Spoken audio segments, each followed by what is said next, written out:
So, is money unspiritual? Is money evil? And does God want his kids and his people to be broke? That's the question I'm pondering. That's the question I'm thinking about today. And there's some scriptures that could say, yes, Jesus had a very negative attitude towards wealth. He said it's harder for a rich man to get to heaven than a camel to go through the eye of a needle. He told one young rich man to go and sell everything you've got if you want to come with me. But on the other hand, Jesus spoke in his parables about money and property quite a lot.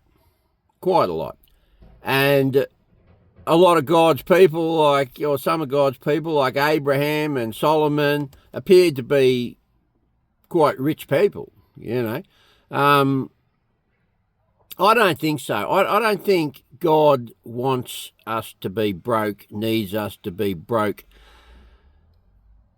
because I think he'd like us to be effective in a world where the practicalities mean that doing his work requires funding.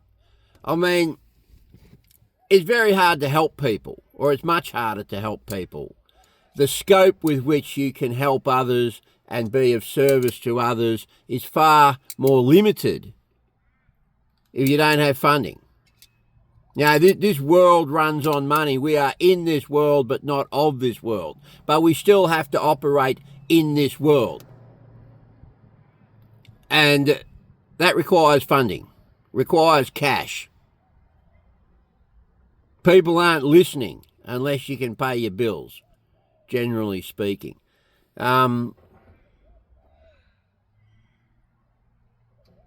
When money, in my view, becomes sin, is when you love money more than God. When you favour money over doing God's work. And I think for me, that's where I have to be very, very, very careful about where I place my priorities.